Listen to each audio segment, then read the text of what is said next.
Call 1-800-983-SONY. Get 4 issues, 8 CDs for only $29.95. Get it today.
Lower your weapon or be destroyed.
Hi, I'm Chris Sorrell. I'm producer of Medieval. I've also been involved in the design from the start and quite a bit of the programming as well.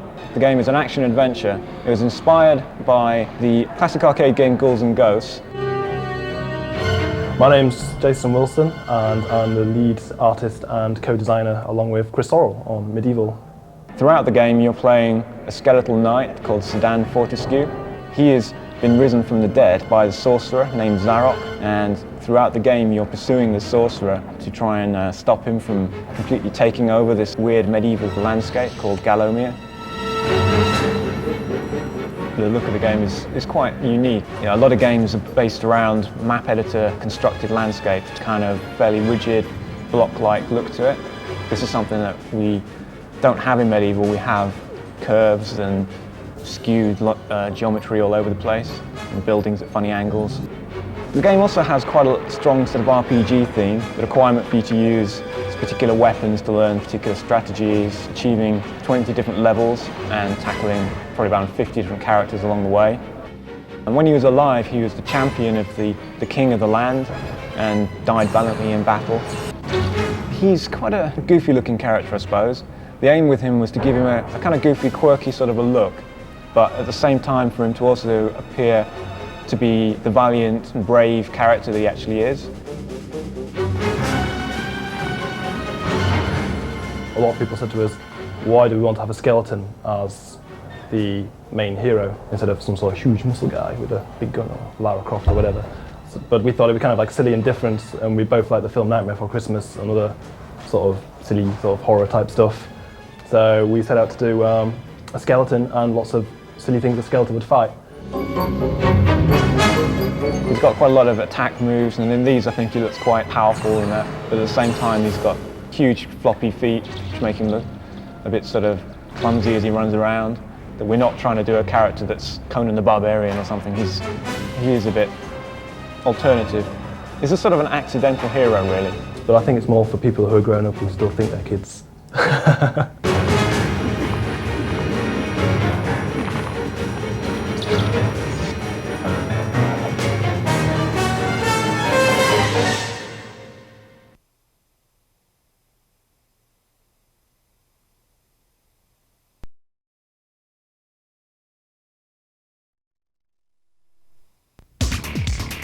If you had fun playing Tomb Raider, you're not alone. 6 million copies of Tomb Raider 1 and 2 have been sold worldwide. We've come to the place that brought Lara Croft to life, Core Design in Derby, England. We're taking you inside to find out how it happened and what's next. It was conceptualized 5 years ago now. And one of the guys said we want to do a game based on raiding some tombs and kind of going underground and into the world of the pharaohs, and that was something I was always really keen to do. He said, yeah, let's do it. Let's draw some things up, do a style guide, let's see what the character's going to look like. And of course he came back and it was a male character. For 2 months Lara was male, and then we went down and saw it on screen, and Lara transformed into a female. Tomb Raider 1 and 2 became worldwide hits, and the console version of Tomb Raider 2 was exclusive to the PlayStation. So what's next? There will be a movie. That movie's live action.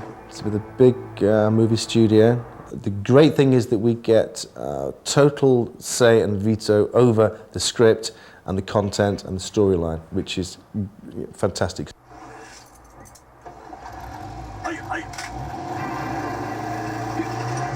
Lara herself will have another game out for Christmas '98. There has been some muted discussion about maybe a sidekick for Lara.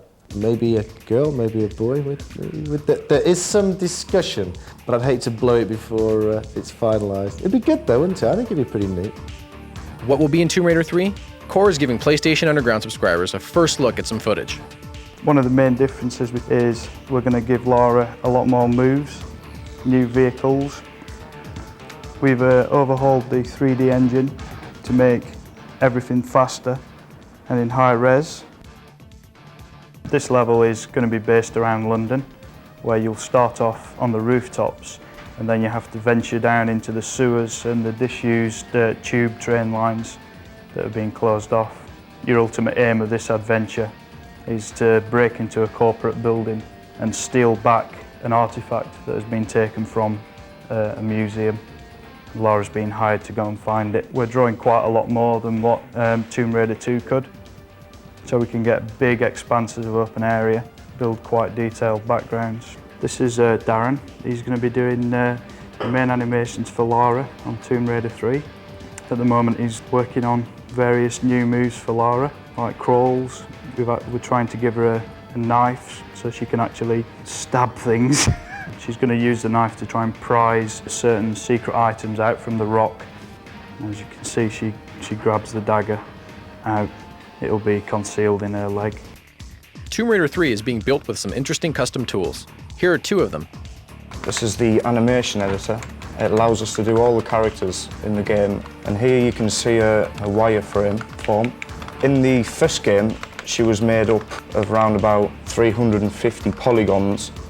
And in the second game, we upped her to about 540, just to add more detail, more curves. Actually select and draw small tiles, small textures, and then we pick them up and place them on all the polygons to build up Lara's look. A second tool creates game levels. Here we're watching level designer Heather Gibson build a room with a series of mouse clicks. And then if you look along this side of the editor, I've got a selection of textures that I can use on this map. We can then go on to apply the textures to these areas.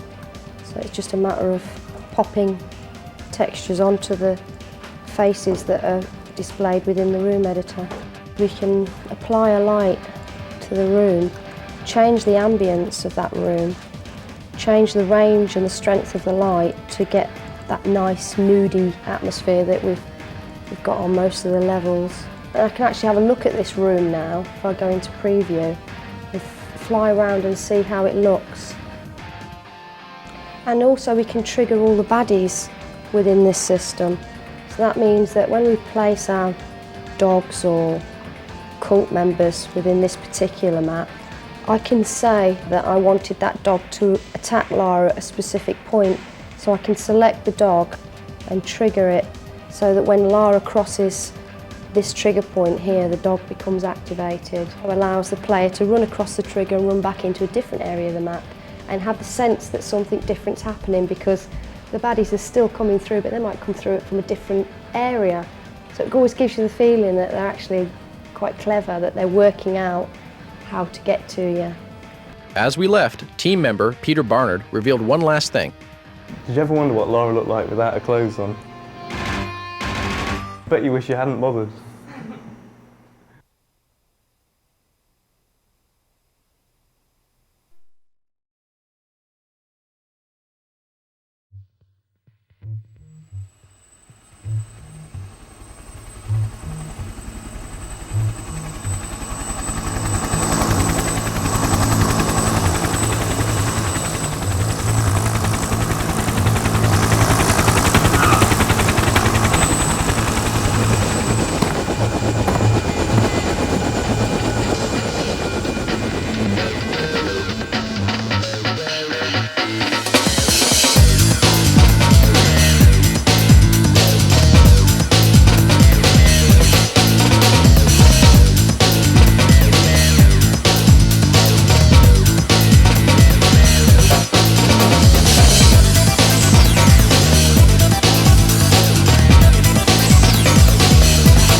This was once a beautiful, peaceful land, until 7 evil pigs came.